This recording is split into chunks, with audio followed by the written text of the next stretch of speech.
and welcome back to my channel.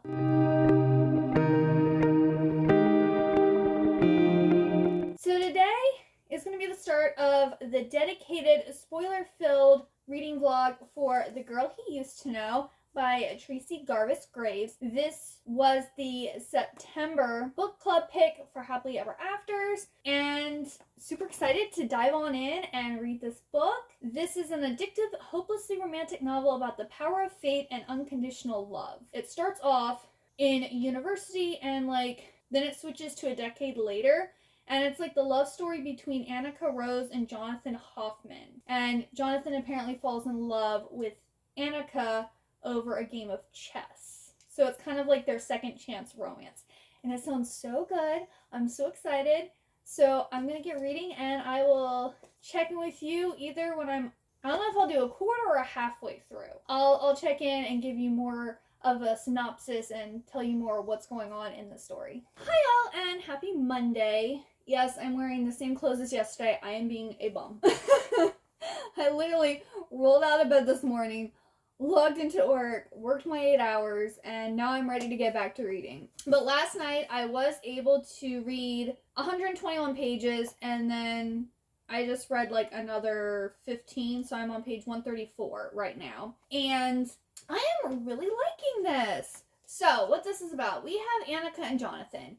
They were in a serious relationship back in college. And Annika is different from other people, or I should say from most people. There's people like her, but she's different from most people. And she's very quiet. She keeps to herself. I think she has extreme social anxiety. She has sensory overload, both from noises, smells, touch. She's very iffy. She doesn't like wearing shoes. She doesn't like tags in her clothes. She's very sensitive about those things. And she's also has an issue sometimes communicating with people because she's very direct and just kind of says what's on her mind and doesn't necessarily give context or doesn't end the conversation or know really how to start a conversation. So she has a lot of challenges.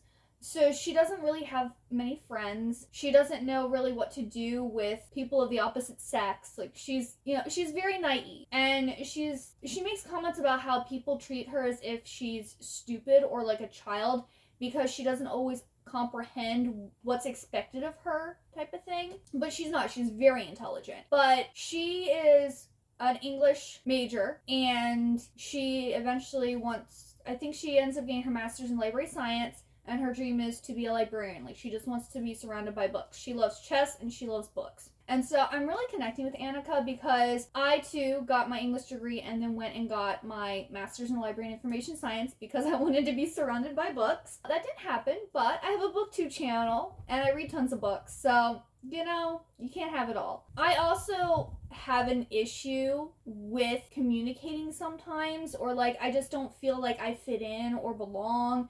And I do have sensory overload and social anxiety, but they're not as extreme as hers. Mine is more when it's really, really loud or super crowded, and there's specifically bass. I don't like heavy bass in music. It literally makes me ill. I can't. Smells don't really bother me.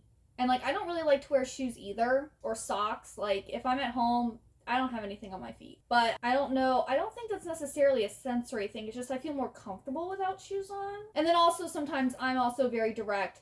And sometimes I can come up as being abrupt or kind of terse. But it's just I'm one of those people, I want you to tell me what you need, what you want, and I'll go and do it. So I tend to communicate that way too. Especially at work. I'll be oh, hey, can you get me this? Or, I've had to make sure that I'm oh, I hope your day is going well, or, try to put in pleasantries at the beginning. That way it's just not hi, Ted, can you please run this report? And then thanks, Heather. And just, be very terse and direct. Even though that's how I like to be communicated with, I don't need all the pleasantries. I don't need all the fluff. Just tell me what you want, what you need me to do, and I'm going to go and do it. And I would say I started having trouble making friends in 5th grade. Is when I started having my social issues and keeping to myself. And yeah, before that I was fine. But 5th grade, for whatever reason, I didn't know how to act with the opposite sex anymore. Because this is terrible. But I actually the boys were terrified of me back when I was like younger. And I let them know who was boss. I had like boys in love with me, like, and then 5th grade hit, and it was just like I didn't know what to do anymore. I didn't know how to interact. Like, I wasn't like on the same page with everyone else, because I think most people do hit puberty around like 5th or 6th grade. I didn't hit puberty till I was in high school. I was almost 15 when I hit puberty. So, like, I mean, I thought guys were attractive. I had crushes on guys, but it wasn't like, I wouldn't say I was boy crazy. And I wasn't necessarily into, like, makeup and, like, fashion and all that stuff that everyone else was getting into. So I was, like, getting left behind pretty much. And so then I also started having social issues and being quiet and like reading to make it so people would leave me alone because I didn't know how to interact with people. Yeah, so I'm really connecting to Annika Rose. I really like her character. And then Jonathan, that's actually my husband's name, and it's spelled the exact same way that his name is spelled in the book. So I'm like, oh, this girl is almost exactly like me, just a more intense version. And the guy she's in love with has the same name as my husband. But they meet, because this is going between 2 timelines. We have, I think it's 1995? No, wait. 1991. So we're going from 1991 to 2001. And back in 1991, they ended up, well, he joined the chess team. She'd already been in it. But he ended up transferring to the university and joined up, and he ended up being paired with her, and then he wanted to keep getting paired with her. She's very beautiful also. So a lot of guys do notice her, but because of her social issues, they're not really able to, I guess, connect with her. Where Jonathan is very understanding. He understands, like, or he knows how to work with what she needs. And he takes things very slow, and, you know, if she's not comfortable in a situation, he will leave. He won't force her to be there. And so she feels very safe with him and, like, cared about. And then also her roommate, Janice, kind of took her under her wing and has, like, talked to her about fashion and how you should talk to people. And, like, has kind of been almost like her life coach on, like, what she needs to do to be more understood by people. They haven't seen each other for 10 years. And they meet back up in 2001 at a grocery store. And they've actually been living, like, I think it was either 2 or 5 miles away from each other. So they've lived really close to each other for I think like the past 5 years. We know something happened at I guess when they both graduated from university. He got a good paying job in finances, I believe, and moved to New York. And she was supposed to go with him, and she didn't. And we don't know why yet. But then, I think like 5 years ago, his mom ended up getting sick, and so he moved to Chicago, where she lives, to take care of her. Well, now his mom's died. He was married, but he is divorced. And Annika has been in a couple relationships. It's not been really serious, and she's never been married. And neither of them have kids, so they're both currently available. He's still hurting from the divorce, but he is available. So Annika's been seeing a therapist, and is, you know, trying to get more out of her shell, working more on how to interact with people. So she sees him, and she gets his number, and then she goes and talks to the therapist about it. And, you know, the therapist is actually like, well, how did he act towards you? Do you think he was happy to see you? Did he seem hurt? And so the therapist is kind of helping her through how she should manage trying to reconnect with him. So she asked him for coffee. Then she also has asked him to lunch. And then she went to a work party with him. It was a work party for him, but she went along with him. And she is currently working at a library in Chicago. She's doing what she wanted to do, and he's in finances like he wanted to do. And it's just so sweet, and it's so cute, and I really like it, even though I just don't know if it's going to end on a happy note or not. I'm hoping it does, like, because this is like a second chance romance, and she's trying really hard.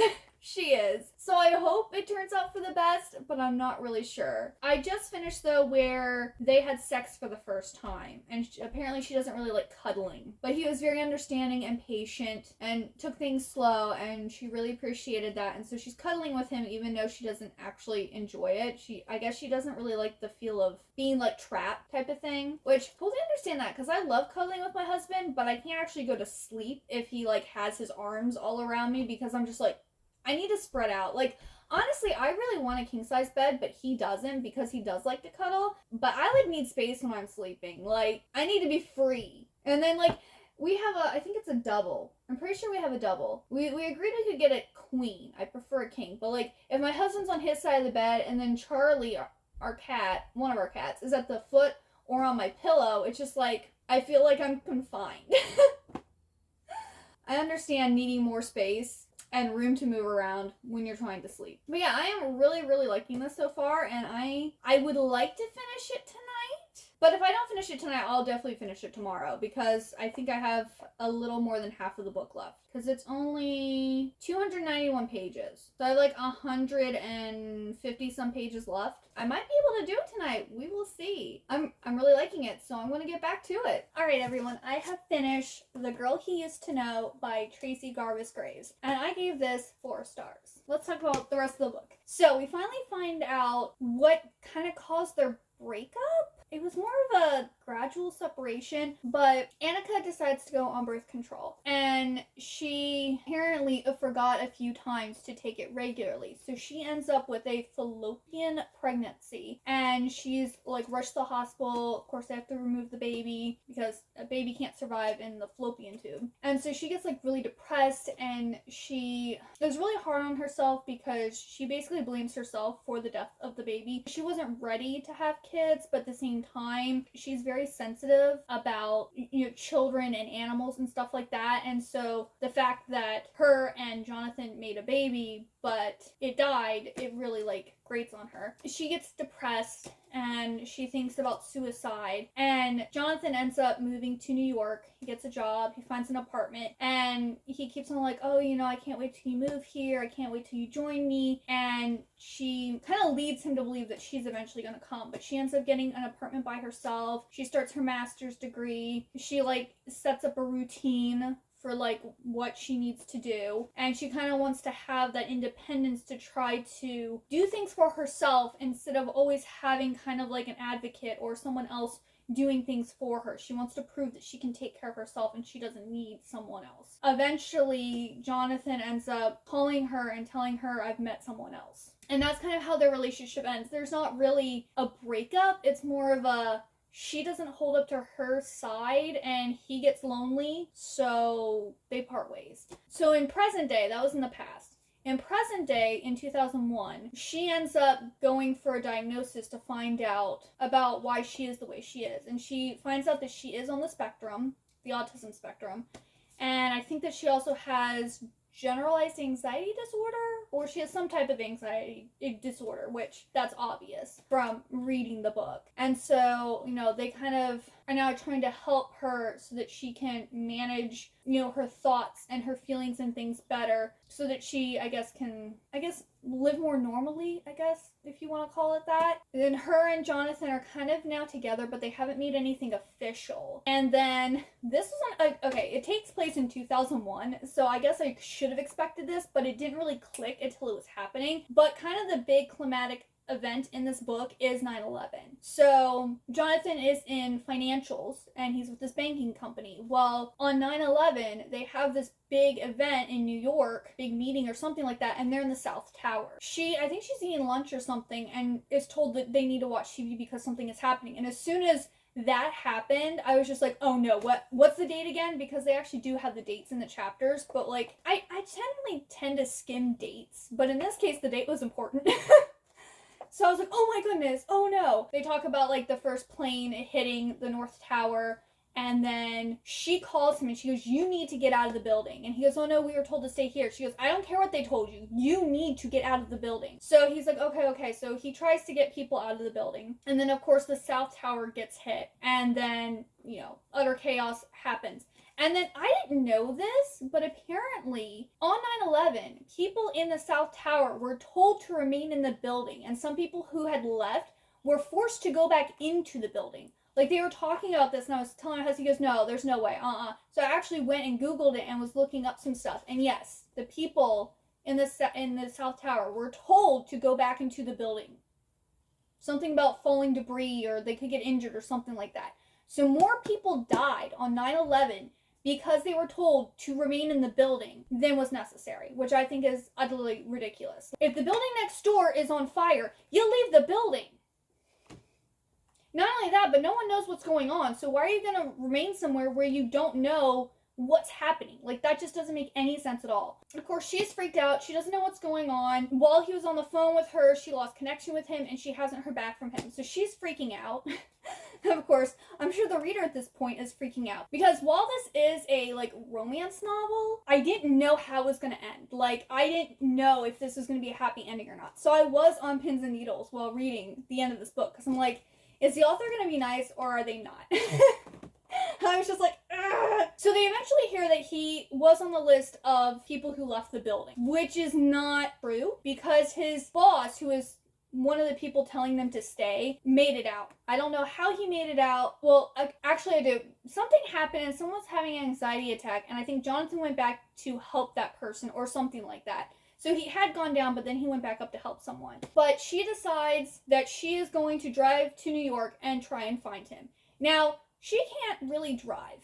Like, Jonathan's kind of tried to teach her how to drive. It doesn't go very well, so she doesn't really drive. So she's going to, like, show him how much that she loves him, that she's willing to drive, I don't know how far it is, to go and try to save him. So she waits in line, I think it's like 4 hours or something like that, to rent a car, because everyone's trying to rent cars to get to New York to check on their loved ones. And then she heads out. She has, this dates, it's, well, 2001, but, like, she has instructions her mom printed out from MapQuest. I was like, oh my goodness, I feel so old. So she's, like, going there using her, you know, instructions to try to get there when she's never really driven before. And on the way there, she ends up finding this father and son who, something happened to their car, and then someone picked them up, but the son was sick and, like, threw up in the person's car, so they kicked them out. And so she picks them up and said, I can take you this far. And then, of course, everyone's like, why did you do that? He could have killed you. Like, you know, he could have been a bad guy, da-da-da. He even, after, like, she, like, takes them to the hotel where they're staying and, like, pays for the room and stuff, he's like, don't pick up anyone else. Like, it was nice that you did that, but you shouldn't have. Even though she's just trying to be a nice person. And so then she meets up with her best friend, and they go to New York together. And of course, the whole area around the World Trade Center is, like, cordoned off. Like, they can't get over there. So they're going to, like, every single hospital trying to find him. They're, you know, looking around. They go, the bank that he works for, like, set up, like, a spot where, like, family members could go, depending on what floor people were on and whatnot. And so they're there, and they're looking at pictures of, like, the missing people and everything like that. Then her brother shows up, and it's mentioned that at this point, because no one can find him, that he's probably dead. And so her friend, her best friend, is like, I got kids. I have to leave. I can't keep on looking when I don't know what else we can do. So her brother shows up to then help, and they recheck the hospitals again. And there was a John Doe who was in ICU, and no one had claimed him yet. So they're like, you know, come and see if this is who you're looking for. So he's really in bad shape. Pretty much all of his bones from his waist down are shattered. He's having respiratory issues. His face is all, like, messed up. He's in bad shape, but, you know, it takes her a few minutes, but she's like, yeah, this is who I'm looking for. So she ends up taking all the time, like, all of her vacation time from the hospital. Then she ends up quitting, and they tell her that, you know, when you're ready to come back, let us know. And after 3 months, he gets out of the hospital, and he moves in with her, but he also quits his job because he's like, I hate it there. Life's too short. I am upset by the ending because it kind of just ends. They're in there at her apartment, he's asleep, and she's, like, paying attention to his breathing to make sure he's okay, because there's apparently a fear of infection or pneumonia. So while he's clear, he's not necessarily 100% clear yet. And she's going through all of her mail, and she finds a letter from the man that she had picked up with, like, some money in it and a drawing from the boy. And that's just how it ends. Like, we don't really get closure. We don't know, like, there's no epilogue, there's no, like, there's nothing. It just, like, ends. I don't know if it's supposed to be, like, the open-ended hope that they have, or that's why I got 4 stars, because I'm like, the book just ends. And I hate it when books do that. Like, normal people did that. It just ends. Like, nothing. Well, the difference is with that, nothing happened in that book. And then it ends. And I'm like, why did I just read 200 pages of this book when there's literally nothing to it? At least, I mean, if you got something from the book, good for you, but I didn't get anything from normal people. This was actually a really good story. Really great characters. It was just the ending left you hanging. But why? So yeah, that is my thoughts on this book. I really enjoyed it besides the ending. Now my husband apparently made a comment about, that's a little insensitive to use 9/11 as like a plot device. And I'm like, but at the same time I learned something. So, and I think they did it well. It wasn't like insensitive or anything like that. And I think from what I Googled, it looked like the facts and different things seemed to be pretty accurate. It even talks about like some research that the author did for the book. So I hope you enjoyed this vlog, and I also hope you enjoyed the book if you read it. And if you got all the way to the end, leave me the yellow heart emoji because there's a lot of yellow for this book here. I hope you have a wonderful good day or night, and I hope to see you next time. Bye bye.